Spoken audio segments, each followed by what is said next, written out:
Hello everyone and welcome back to another video. So in this video, I'm going to be covering the spell Awaken, what it is, how it works, and some fun combinations that you can get out of it. So without further ado, let's get started.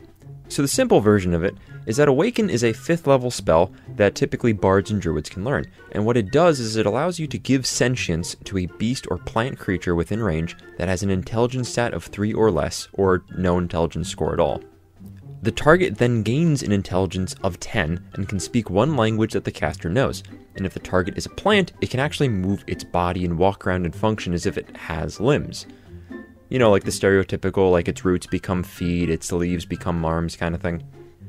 And then the creature is charmed by you for a month, or until either you or one of your allies does anything harmful to it. And the charmed condition ends, and it will then decide how to treat you based on how you treated it while it was under the effect of your charm.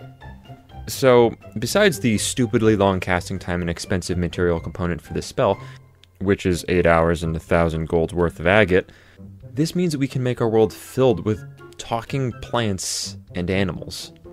And so there's a lot of different applications that we can take with this, both as a DM and as a player. Journeying into the DM side of this first, this means that there's a rules as written / rules as intended reason for why our world just has a bunch of talking animals and creatures just running around. Sometimes the trees and animals just talk in a certain land, and now we know why that might maybe be the case within your world and your world building. You know, maybe you just have a druid or bard NPC somewhere with a lot of 1000 GP agates lying around. But now with this sort of world building, it does open up a lot of potential questions that every DM might even have their own answers to. Like, for example, is the Awaken effect hereditary? Does simply creating one awakened creature have the potential to unleash a lineage of talking creatures? Like, you know, it's a really cool thing, like, oh my goodness, my dog and my cat can talk to me, but imagine the terror of having a creature that lays thousands of eggs at once, that all hatch with the ability to speak perfect common. Imagine, if you will, a night of supposed relaxation in front of you, as the sun sets on your little campsite, and then you hear the shrieks of 1,000 or more sourceless entities, mosquitoes, all demanding your blood. My nightmare fuel aside, that is something that would be lots of fun to cover with this spell. The potential for BBEGs to be created with this one single spell.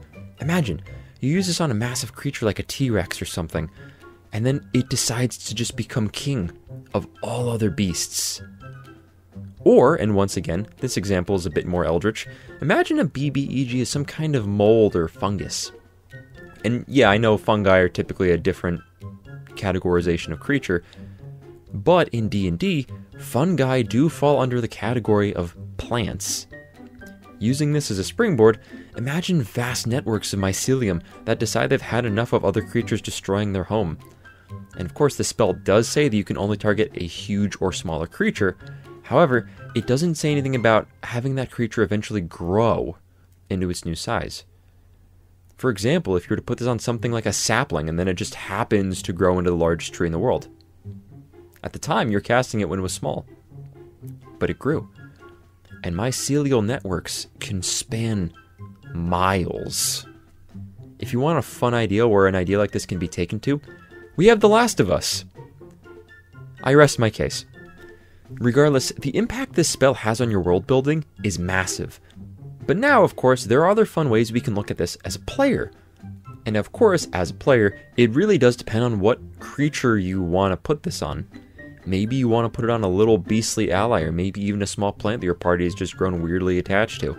A perfect example of this is when you want to put it on something like the Beastmaster Ranger's Animal Companion. Because technically, that works. While they'll still likely follow the commands of the Ranger, now they might have a little bit more independence and maybe even some of their own character too. Of course, before you do that, make sure you let the Ranger know that that's something you're thinking about, because they might not take too kindly to you kind of hijacking one of their class features, or it might just kind of feel like that to them, so make sure everyone's on the same page. Another very strong option for using this ability is to create a very powerful ally. And yeah, once again, I mentioned, using this on a T-Rex, and granted, if you can somehow trap a creature that big and strong for, 8 hours while you cast a spell and be my guest, But if you somehow do manage to cast it, that is a very strong ally. A Tyrannosaurus Rex is one of the strongest beast creatures in D&D. And then having something like that on your side is a big kind of powerhouse support. And even too, with all manner of these creatures, you can have them act as emissaries, guardians, scouts, and so much more.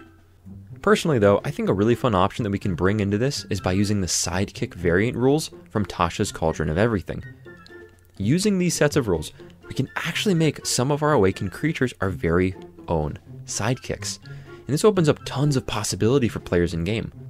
Sidekicks can offer your group a lot of support, and in addition, they can even help you out in combat too. When you take a creature on as a sidekick, they can take one of 3 sidekick classes: Expert, Spellcaster, and Warrior. And then in order to do this, you need to choose a creature that has a challenge rating of 1/2 or lower.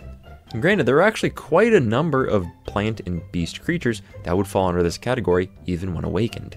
And then, either you or the DM can decide what class the creature will get to play as. Normally, because animals can't speak a language though, they'd be barred from the Spellcaster and Expert class. And plants too, because they normally can't talk. But thanks to these creatures being awakened and then being able to talk, they now have access to each of these classes. So in theory, you could have a pig being a little spellcaster, running around with, all their cool little wizard gear. Kinda like this picture that I'm drawing right now. But what's even funnier to me though, is that looking over the sidekick classes, the full level spellcasters can get spells up to 5th level. And do you know what is a 5th level spell? Awaken. Awaken is a 5th level spell. And so, if the sidekick goes the healer or prodigy route, that means that they can cast Awaken on other creatures. And then hypothetically, those creatures would be able to gain sidekick classes and then be able to cast Awaken too.